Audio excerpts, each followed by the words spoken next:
दो वस्तु है, इसका सेल हुआ है और प्रत्येक का सेलिंग प्राइस दिया हुआ है 396। ये ध्यान है प्रत्येक का है, ये होगा मैंने हर एक का जो वैल्यू है जो सेलिंग हुआ है 396 में ये सेल हुआ है। और इसमें क्या हुआ, जब ये बिका है ना, ये होगा ऐसा हुआ, एक और इसे इतना ही भाव में बिका है तो पहला डबल लिख लीजिए, अच्छा रहेगा। एक और इतना भर लेते हैं हम, ठीक है ना। तो इसमें क्या हुआ है, पहला वाला जो बिक्री हुआ है उस पर 10% का फायदा लाभ हो गया है, अगला वाला में 10% का हानि हो गया, यानी इस पर लाभ हो गया है, अगला वाला पे हानि हो गया है, ठीक है ना, हानि हो गया है। तो देखिए इसमें क्या है बताना है, पूरे जो ये खरीद बिक्री हुआ है ना उसमें लाभ या हानि क्या होगा। देखिए सवाल में थोड़ा बात है कि एग्जाम में क्या सवाल आया था, लेकिन फिलहाल हो सकता है लाभ हानि ही पूछा गया होगा। देखिए ऐसा कर दोनों निकाल लेते हैं। अब यहाँ पर क्या है, आपसे कॉस्ट भी पूछा गया हो सकता है या फिर लाभ हानि जो भी होता है।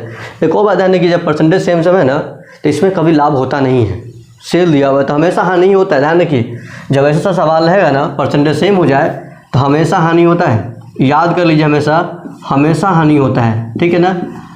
आपको ऐसा बताया गया है हानि होता है, ध्यान रखिए। हानि कितना कैसे निकालेंगे, कुछ निकालने काफ़ी सिंपल बात है। देखिए r² बटा 100, बस सिंपल तरीका इसे लगाइएगा आपका आंसर आ जाएगा। तो 10 का स्क्वायर 100 होगा और बटा 100 माने काटिए, 1% आने वाला है, 1% का हानि होगा इसका आंसर।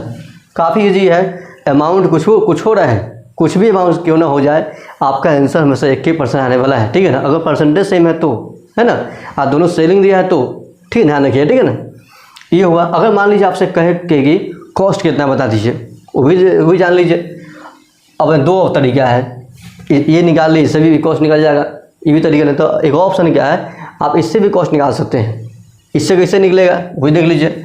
मान लीजिए पहला वाला सामान इतना में बिका, कॉस्ट 100% निकालना है बटा सेलिंग में लाभ हुआ है ना 10 बढ़ा दीजिए, काटिएगा 11 घटे 11 का 3 गुना, 11 का 6 गुना, 360 रुपया इसका कॉस्ट हुआ। एक और सामान है, फिर इसका भी सेलिंग इतना ही में हुआ है, यहाँ भी कॉस्ट 100% निकालना है, लॉस लगा हुआ है ना 90 कर दीजिए, कटेगा 100 9 से 9 चौका 36, 3 9 चौका 36, यानी कि यहाँ पर क्या होगा 440 है ना इसका, यानी कि लॉस लगा हुआ है, हानि है ना।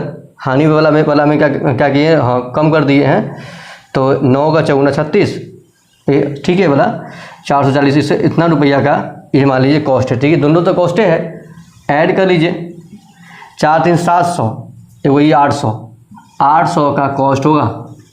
देखिए जो भी आपको एग्जाम में क्वेश्चन आया होगा ना मिला लीजिएगा, और कॉस्ट दिया होगा तो आप ये आंसर लगा लीजिए। हानि तो होना ही है, लाभ तो होगा नहीं, कभी बता ही दिए है तो हानि के परसेंटेज है, ठीक है। जो ऑप्शन दिया होगा आप इसे लगा लीजिए, हो सकता है अगला एग्जाम में कहीं कुछ और पूछ दे, ठीक है ना। इसलिए आपको दोनों बात ध्यान रखिएगा, है ना।